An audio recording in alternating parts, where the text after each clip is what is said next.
Doctor Aamir Liaquat Hussain अब हमारे बीच नहीं रहे, इस दुनिया फानी को छोड़कर जा चुके हैं। कुछ लोग अभी भी समझ रहे हैं कि शायद ये कोई झूठी खबर है, लेकिन उन तमाम लोगों को बताते चले कि ये अब कंफर्म हो चुकी है। असल में ये तमाम वाकया कुछ इस तरह हुआ कि उनका नौकर है, उनके घर पे एक पर्सनल मुलाजम है, उनका मुलाजम को डॉक्टर साहब नीम मरी हालत में मिलते हैं। डॉक्टर साहब ना तो बात कर रहे थे, ना ही हिलजुल रहे थे। जिसके बाद नौकर एम्बुलेंस को कॉल करता है और एम्बुलेंस आती है, डॉक्टर साहब को हॉस्पिटल ले जाया जाता है। लेकिन जब हॉस्पिटल पहुंचते हैं तो पता चलता है कि डॉक्टर साहब का इंतकाल हो चुका है। अभी तक उनके इंतकाल की वजह तो सामने नहीं आ सकी कि आया उन्होंने जहर खाया है या उनको दिल का दौरा पड़ा है। लेकिन डॉक्टर आमिर लियाकत हुसैन की मौत की वजह जो भी हो, असल में उन्हें इस औरत ने, जो कि आपकी स्क्रीन पर आ रही है, यानी दानिया, असल में ये औरत उन्हें अंदर से खा चुकी थी। फिर चाहे डॉक्टर साहब के मरने की कोई भी वजह बनी हो, जहर खाया हो या दिल का दौरा उनको पड़ा हो, लेकिन असल में डॉक्टर साहब की जो मौत है उसकी असल जो जिम्मेदार है वो है दानिया, क्योंकि दानिया ने आमिर लियाकत हुसैन को अंदर से खा लिया था। हाँ, डॉक्टर साहब को एक और भी बहुत बड़ा गम था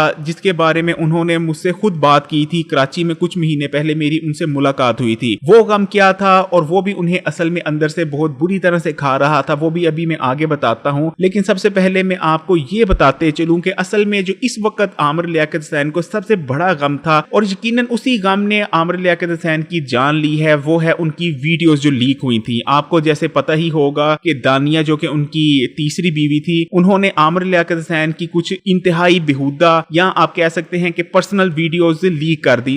जाहिर बात है, आमिर लियाकत हुसैन तो उस वक्त अपने घर में बैठा था, उसको तो इस चीज की खबर तक नहीं थी, इस चीज का वो सोच तक नहीं सकता था कि उसकी अपनी बीवी उसकी गंदी नंगी वीडियोस बना रही है। लेकिन वो औरत कुछ और ही सोच रही थी। जाहिर बात है, उसके मकासद आमिर लियाकत हुसैन के साथ घर बसाने के नहीं थे, बल्कि वो तो पैसा लूटने आई थी और पैसा लूट कर चली गई। लेकिन उस औरत की जानिब से जो सबसे बेहुदा काम किया कि उसने आमिर लियाकत हुसैन की नंगी वीडियोस इंटरनेट पर वायरल करवाई। डॉक्टर साहब ने कुछ ही दिन पहले एक वीडियो बनाई थी जिसमें उन्होंने ये भी बताया था कि वो पाकिस्तान हमेशा के लिए छोड़कर जा रहे हैं और उनके पास पैसा वगैरह भी खत्म हो चुका है। अगर आपने वो वीडियो देखी थी तो उसमें डॉक्टर साहब ने एक बात कही थी। डॉक्टर साहब ने कहा था, मुझे जो सबसे बड़ा दुख है इस वक्त वो ये है कि इस औरत ने पूरी दुनिया के सामने मुझे नंगा कर दिया है। मेरी वीडियोस अपलोड कर दी हैं, लोग कमेंट्स करते हैं, मेरे कोई जिस्म पे कमेंट कर रहा है, कोई किसी मेरे जिस्म के हिस्से पर कमेंट कर रहा है। काश ये तमाम चीजें देखने से पहले मैं मर जाता। यानी ये तमाम वाकयात होने के बाद डॉक्टर आमिर लियाकत हुसैन जीना ही नहीं चाहते थे और आज उनकी ख्वाहिश पूरी हो गई। तो कुछ महीने पहले डॉक्टर साहब से कराची में मेरी मुलाकात हुई थी। उस मुलाकात में डॉक्टर साहब ने कहा था कि ये लोग मुझे बहुत तंग कर रहे हैं। जिसके बाद मैंने उनसे पूछा कि डॉक्टर साहब कौन लोग आपको तंग कर रहे हैं, तो डॉक्टर साहब का कहना था कि ऐसे तमाम लोग जो मीम्स बनाते हैं, जो सोशल मीडिया पर रोस्टिंग करते हैं, असल में इनके माँ बाप ने इन्हें हराम खिलाया है और क्योंकि इन लोगों की परवरिश हराम खाकर हुई है, ये हराम खाकर बड़े हुए हैं, इसीलिए अब इस किस्म की बातें करते हैं, लोगों को जलील करते हैं। यानी डॉक्टर साहब शदीद परेशान थे